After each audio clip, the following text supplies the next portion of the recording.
Hai teman-teman, Assalamualaikum warahmatullahi wabarakatuh. Perkenalkan, nama saya Aziz Nabil Musyafa sebagai penyiar pertama. Nama saya Fatan Gafna sebagai penyiar kedua. Nah, kali ini kita akan kembali lagi sharing-sharing ya teman-teman. Nah, emang kita ini baru pertama kali ya sebagai pembawa acara cowok, karena sebelumnya cewek mulu ya. Mungkin baru melihat muka-muka kita nih. Iya. Nah, jadi tema kali ini ya teman-teman, kita tuh bakal ngebahas tentang teknologi ya, karena emang berpas-pasan dengan Hari Kebangkitan Teknologi Nasional. Nah, jadi hari ini kita tuh bakal mengenang dan merayakan betapa pentingnya teknologi dalam membangun bangsa, untuk memajukan bangsa, karena bangsa yang cerdas dan maju itu tidak luput dengan kemajuan teknologi seperti budaya-budaya dan bangsa-bangsa di barat.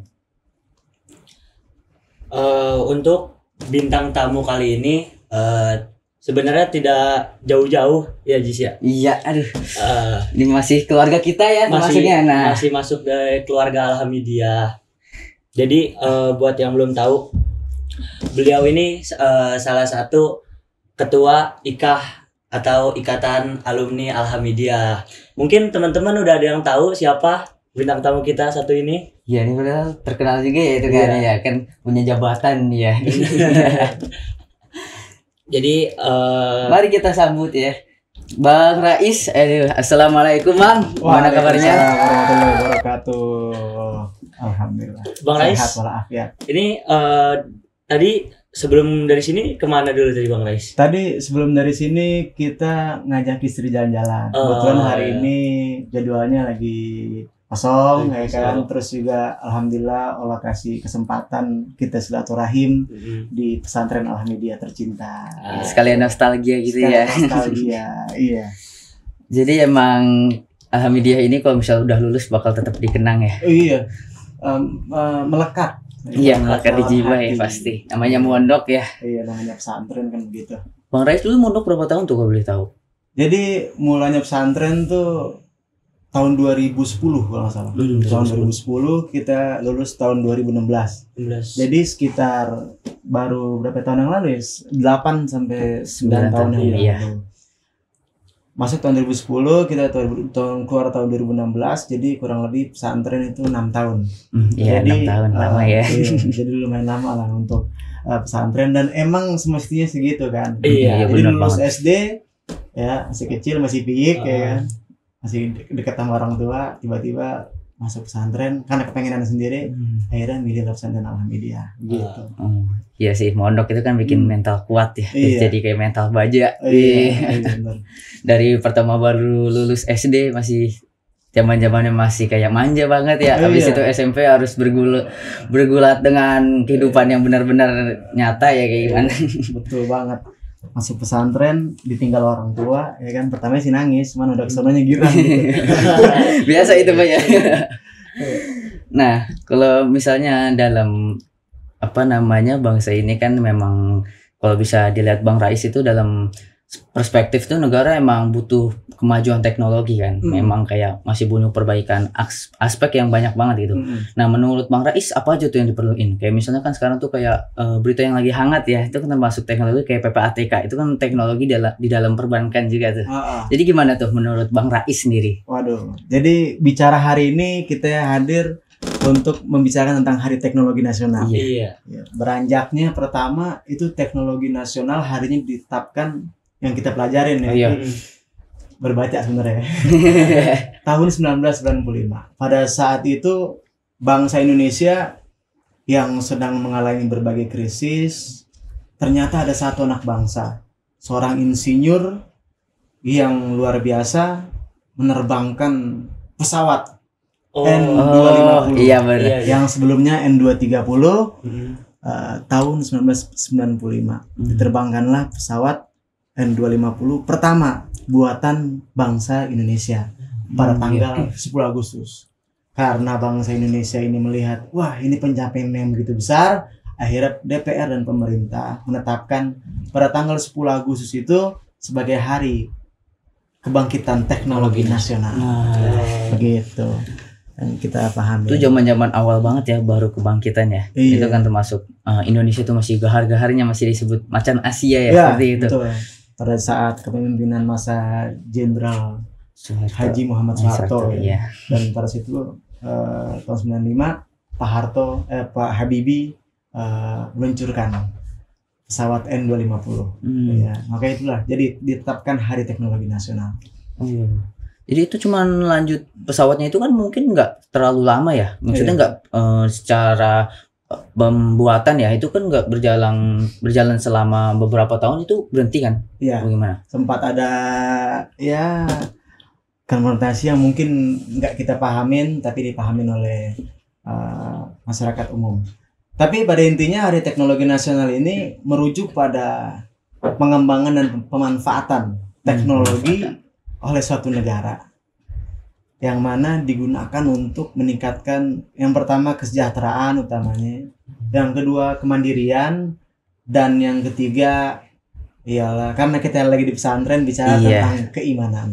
Pasti ya. Jadi bermanfaat buat keimanan kita bakal bertambah gitu kan. Betul. Ada kesejahteraan yang mesti ditingkatin lewat teknologi. Ada kemandirian yang mesti ditingkatin oleh teknologi, dan yang ketiga ada keimanan yang mesti ditingkatin sama teknologi. Jadi definisi yang tepat sih seperti itu. Iya. Gitu. Zaman dulu juga kan Indonesia itu maju, ada teknologi tramnya juga ya di Jakarta itu. Iya. Yang bagus banget tapi sayang nggak dilanjutin karena emang nggak sesuai dengan Indonesia sendiri ya. Banyak teknologi bangsa yang bukan yang ada tapi mungkin kurang didukung. Gitu. Selain tram itu apa aja yang kalau misalnya yang Bang Rais ketahui gitu, selain teknologi tram yang pernah ada, kayak misalnya habis itu banyak teknologi selanjutnya yang nggak pernah terwujudin lagi kayak gitu. Oh, kalau yang nggak pernah terwujud sih banyak. Kita ngeliat yang udah terwujud aja. Oh iya. Gitu. Ya kalau yang nggak terwujud kayak mobil-mobil ya. Oh iya, mobil ya. Kayak gitu dan sebagainya. Tapi yang udah terwujud, bangsa kita ini sekarang udah punya teknologi baru yang dipakai sama orang nomor 1 di Indonesia. Wah, apa tuh kalau boleh tahu? Mobil Maung ya. Oh, tahu ya? Iya, tahu. Ntar dikasih lihat aja. Mobil Maung tuh itu karya anak bangsa yang dibuat oleh PT Pindad yang saat ini digunakan oleh orang nomor 1 di Indonesia. Ini pencapaian yang luar biasa buat bangsa Indonesia, karena orang Indonesia itu tadi soal kemandirian. Jadi kalau orang Indonesia udah mandiri, maka dia udah nggak bergantung lagi sama teknologi negara lain. Otomatis yang ditimbulkan ialah kemandirian. Kalau udah mandiri, udah pasti yang pertama nyaman, karena semuanya dipegang sama Indonesia gitu, terkait security dan keamanan dan sebagainya. Iya, jadi kita nggak bergantungan dengan negara lain, apalagi Cina dan Jepang sendiri ya. Iya betul, karena selama ini kan kita mobil presiden tuh pakai S600 yang buat Mercedes. Iya. Mana tuh kalau Jerman ya. Dan mobil-mobil lainnya, bahkan sebelumnya ada buatan Inggris zaman Pak Soekarno ya, dan banyak lah buatan. Tapi saat ini tahun 2024 presiden kita pakai teknologi buatan karya anak bangsa. Oh, itu dari 2024 sampai 2025 sekarang ini ya? Iya, bahkan sampai seterusnya mungkin ya. Dan sedang ditumbuh kembangkan terkait teknologi tersebut. Yang kedua, ada juga nih teknologi yang hebat di Indonesia yang namanya Gojek. Gojek gitu ya. Iya, teknologi itu karya anak bangsa. Punyanya Pak Menteri Pendidikan sebelum ini, Pak Nadiem Makarim. Iya. Ya, itu karya anak bangsa yang luar biasa, menciptakan kedua tadi kesejahteraan. Iya. Ya, jadi anak bangsa itu dengan adanya Gojek nih yang santai-santai nih, bukan yang nganggur bukan. Karena orang Indonesia tuh tidurnya dibilang kerjaan ya. Iya. Kerjaan itu apa ya? Tidur. Dia mah kerjanya tidur. Dia kerjanya main. Pengacara, pengangguran banyak acara. Iya. Dia kerjaannya dan sebagainya. Jadi yang santai-santai karena ada Gojek, dia bisa narik. Benar. Dia bisa nyari 99 buat. Nah, itulah salah satu teknologi untuk meningkatkan kesejahteraan. Iya benar. Yang ketiga, ada penemuan soal meningkatkan keimanan. Kita sekarang nih, kalau zaman dulu mungkin teknologi itu belum ada teknologi, kita nyari bab soal fikih. Contoh mau masuk kamar mandi, atau enggak contoh mau wudhu, itu mesti buka kitab. kitab apa fikih ya. Iya. Atau kayak apa takrib Ya, dan takrib pasti itu kan dasar Kita banget ya. baca-baca gitu. Tapi kalau sekarang enggak, tinggal download aplikasi NU online ada. Iya, ada iya. tuh. Atau enggak di Google. Nah, Iya, itulah jadi manfaat teknologi dan karya anak bangsa NU online itu untuk meningkatkan keimanan kita. Jadi dimanapun kita berada, baik di luar negeri, di dalam negeri, dalam keadaan terhimpit maupun keadaan leluasa, teknologi itu bisa membantu untuk meningkatkan keimanan. Iya, apalagi di dalam perjalanan kan kayak misalnya mau tayamum aja kan kadang Nah, bingung tuh kan. itu paling Niat sulit. jamak nggak tahu gitu Iya. kan kadang-kadang. Nah, itu yang sering. Sholat jamak, kita pergi keluar kota, ya kan, pergi keluar. Ini perasaan waktu tinggal dikit lagi. Iya. Ya kan, zuhur sama asar mepet, ya kan. Kita belum sholat zuhur nih, bagaimana? Karena kita udah lewat 83 km ya. Mesti sholat jamak kan gitu, jamak takdim atau jamak takhir, ya kan. Nah, makanya lihat runtutannya lewat aplikasi atau Google kan gitu. Iya, Ini pasti gimana? itu. Nah, itu teknologi sebagai meningkatkan keimanan dan ada karya anak bangsa gitu. Iya, jadi zaman sekarang aja kan dengan ada teknologi itu kita bisa lihat kayak artian kitab tuh kan PDF itu kan. Ah, Itu iya, kan buat artian belajar kitab kadang-kadang PDF. disuruh ngertiin nggak tahu apa artinya. Iya, betul.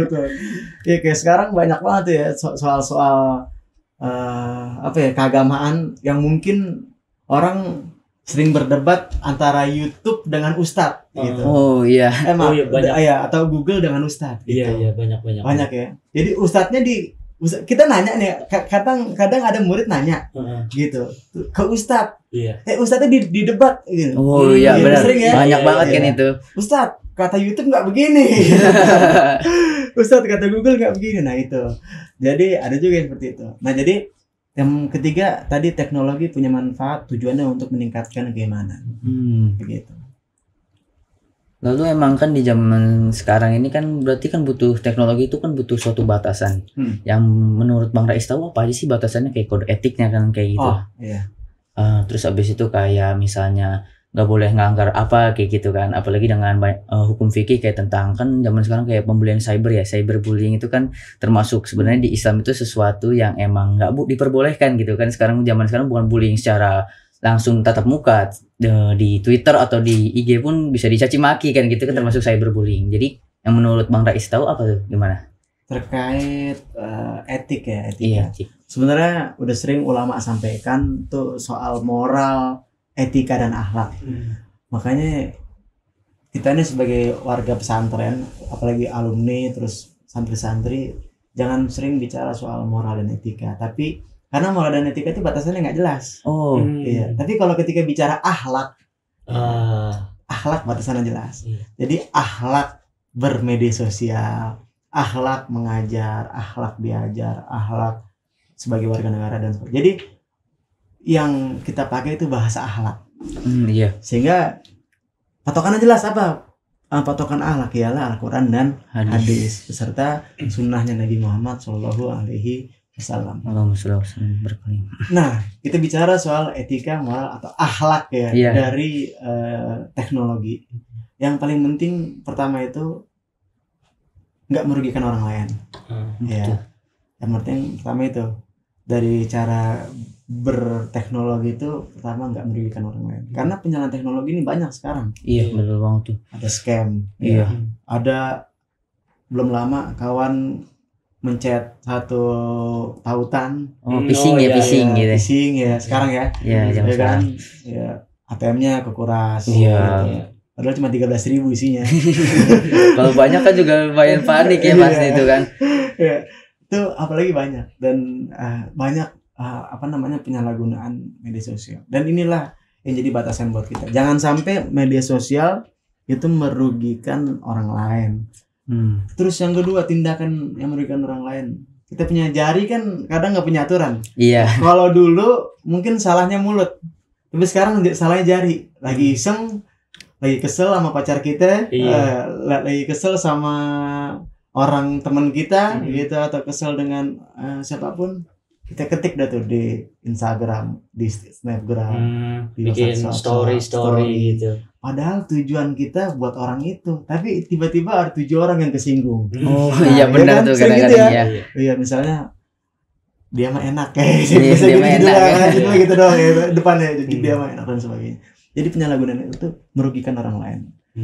Jari kita nih sekarang harimau kita. Kalau dulu mulutmu harimaumu, Iya. sekarang jarimu harimaumu. Iya. Inilah dari apa namanya etika penyalahgunaan. Ini adalah akhlak daripada menggunakan teknologi. Ialah tidak merugikan orang lain. Selama nggak merugikan orang lain, nggak masalah. Karena ada kaidah fikih yaitu al aslu, ya. Jadi keadaan asli dari suatu urusan itu ialah boleh. Sampai ada sesuatu yang mengharamkannya. Jadi ada itu- hukum dasarnya iya, ya, dalil jadi dasarnya. semuanya boleh, asal jangan merugikan orang lain, terus apalagi menyakiti orang lain. Iya. Kayak tadi dibahas ya soal cyberbullying Iya, ya, saya berbuling itu. body shaming. Oh iya. Iya. Termasuk juga. Masuk daripada ini. Sebenarnya sih orang nggak kenal gitu, cuma Iya. ngatain kadang gitu karena Komen kita nggak jelas aja komen nggak gitu. jelas. Iya. Terus Kadang-kadang emang kadang-kadang nggak suka aja gitu kan, kayak iri gitu kan. Iya, Biasanya iri. muncul kan gara-gara iri kan kalau hal seperti itu. ya itu. Dan tadi patokannya akhlak. Kalau udah akhlak patokannya jelas.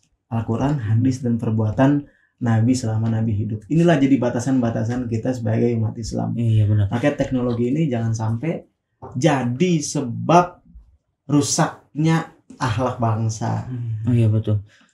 Kan banyak juga kan orang-orang yang emang menyalahgunakan, makanya apalagi melenceng dari batasan Islam yang ada kayak gitu. Makanya menjadi memperburuk bahasa kata kayak Islam itu sendiri ya. Kan Ya. jadi kan rusaknya Islam bukan gara-gara cuman dari memang apa namanya kayak misalnya gurunya salah atau apa ya, jadi yang salah kadang-kadang emang orang yang salah membaca juga, habis Iya. itu salah memahami. Kadang-kadang kan Betul. yang penulis yang menulis apapun yang membaca itu kan kadang-kadang mengartikan dengan arti yang beda ya, seperti itu. Betul.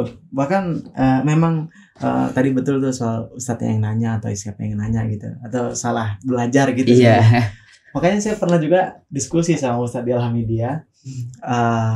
Ustadz, kenapa sih orang yang aktif di YouTube tuh justru orang-orang yang selain Nahdlatul Ulama? Oh iya. Ya, justru mereka lebih gencar di YouTube, TikTok, Instagram, Reels dan sebagainya tuh ya. Kenapa lebih gencar mereka? Sedangkan orang NU, tapi sekarang alhamdulillah sih udah banyak gitu Iya, orang NU banyak yang juga udah mulai sih. buka YouTube. Sebelumnya ya, saya nanya kenapa orang NU jarang gitu. Karena orang NU banyak, karena masih banyak kiai-kiai NU yang mempertahankan keaslian dan kemurnian ajaran lewat apa namanya, Tatap Tatap muka, iya. Ya, jadi kalau pemahaman salah bisa ditegur langsung Iya, kalau salah.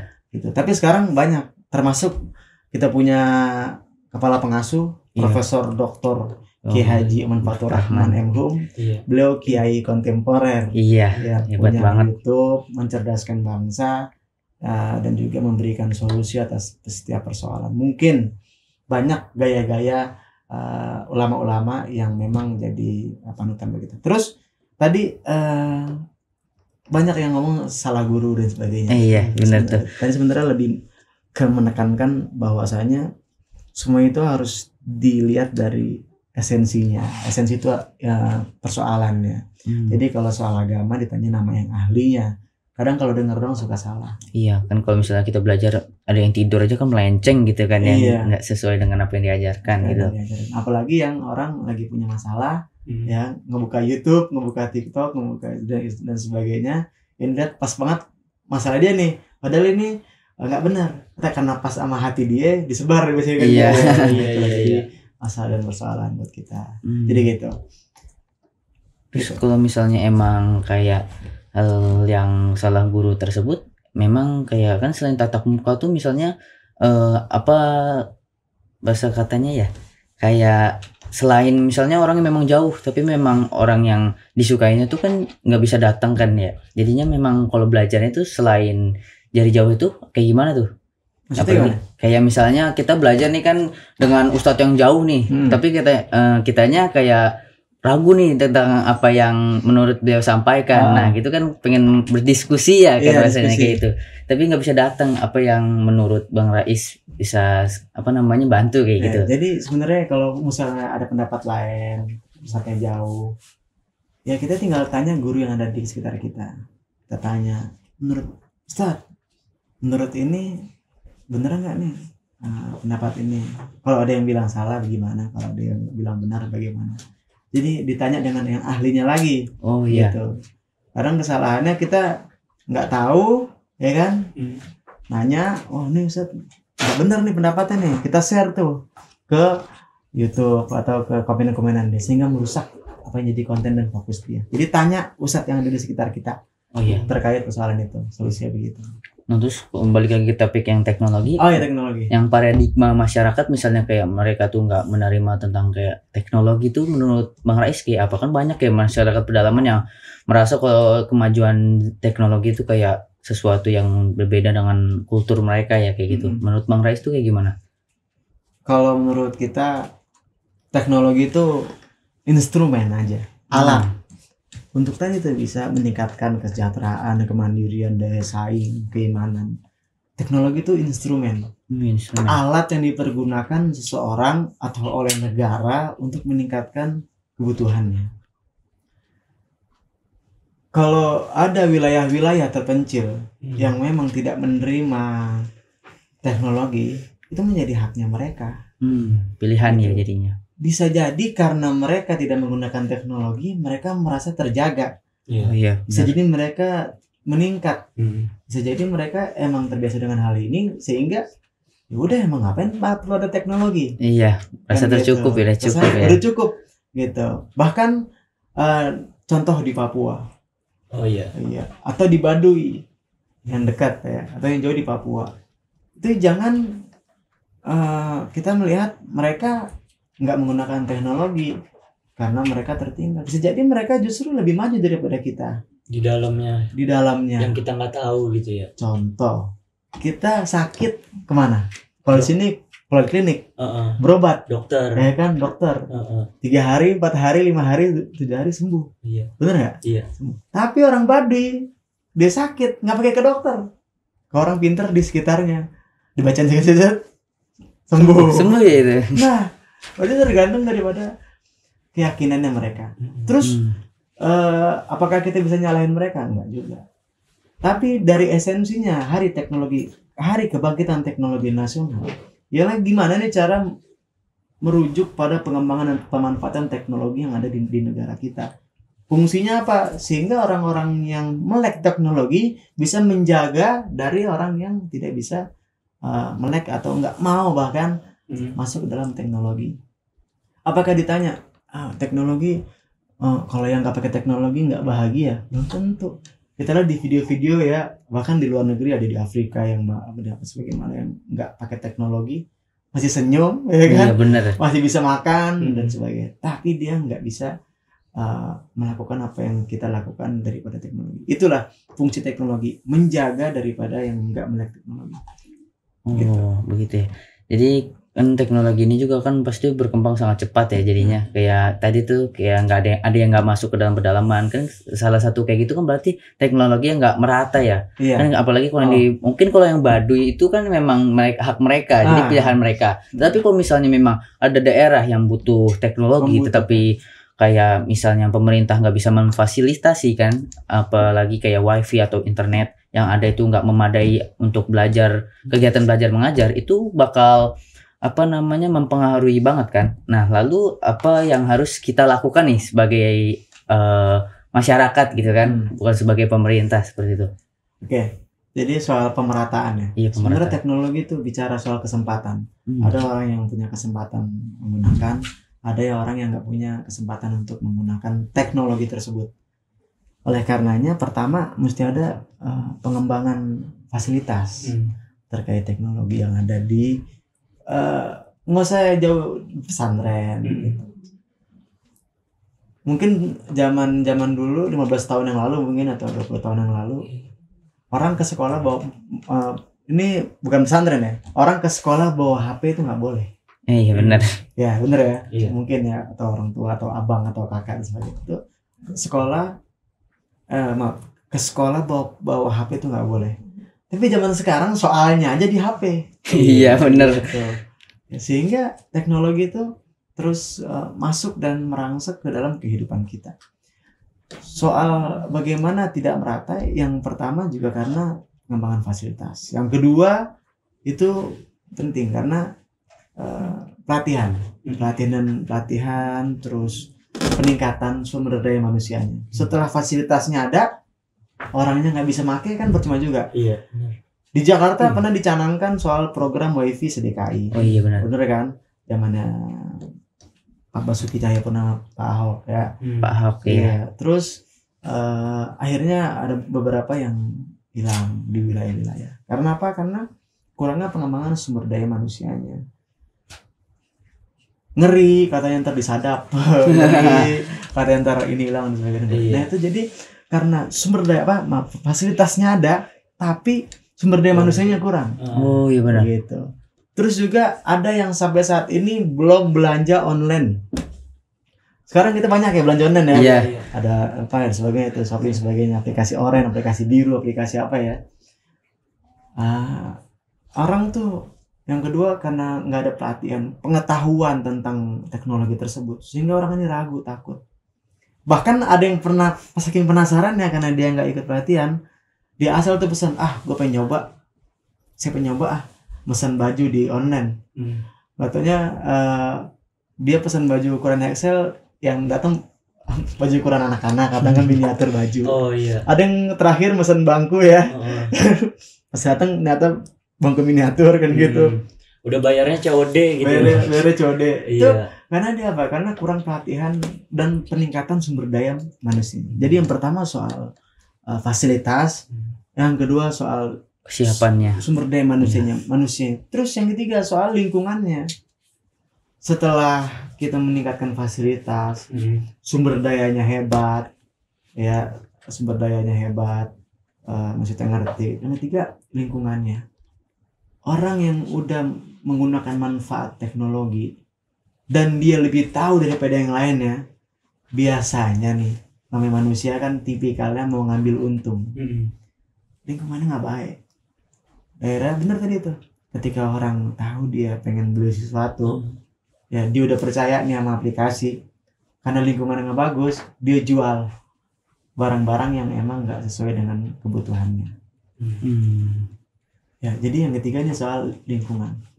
Kenapa nggak merata pemanfaatan teknologi atau penggunaan teknologi? Karena ketiga ini. Pertama karena fasilitas, yang kedua karena sumber daya manusia, dan yang ketiga karena lingkungan. Jadi orang yang awalnya percaya sama teknologi, gara-gara dia dapat pengalaman yang buruk dari teknologi tersebut, ya dia nyimpan duit di mana, aplikasi mana, tiba-tiba duitnya hilang dan sebagainya. Jadi dia nggak pakai lagi teknologi. Jadi terus yang kedua tadi, gimana cara mengatasinya kan soal hal-hal kayak gini. Ya tadi itu tingkatin tiga ini. Jangan sampai kita keliru dan menjadi masalah dari tiga ini. Kalau tiga-tiganya udah komplit terkait fasilitas, sumber daya manusia, dan yang ketiga lingkungan, Solo semuanya kayaknya bakal bisa ngerasain. Dan tiga ini nggak mesti disiapin sama pemerintah, ada lembaga masyarakat, kita punya teman bagi informasi, punya teman kita bagi fasilitas, terus kita memberikan pemahaman lingkungan yang baik di sekitar kita soal teknologi, seperti itu. Oke, jadi makasih banget ya ilmunya atas ilmunya Bang Rais. Semoga kita sebagai masyarakat Indonesia bisa menjadi lebih sadar tentang betapa pentingnya teknologi. Jadi memang mungkin sampai sini aja obrolan kita saat ini ya, seru banget. Jadi kita bisa sharing-sharing tentang teknologi. Oke, jadi saya Aziz Nabil Musyafa. Ya, saya Fatan Gafna. Jadi semoga kita bisa ketemu lagi ya selanjutnya. Kurang lebihnya mohon maaf. Assalamualaikum warahmatullahi wabarakatuh. Waalaikumsalam. Makasih. Iya, siap.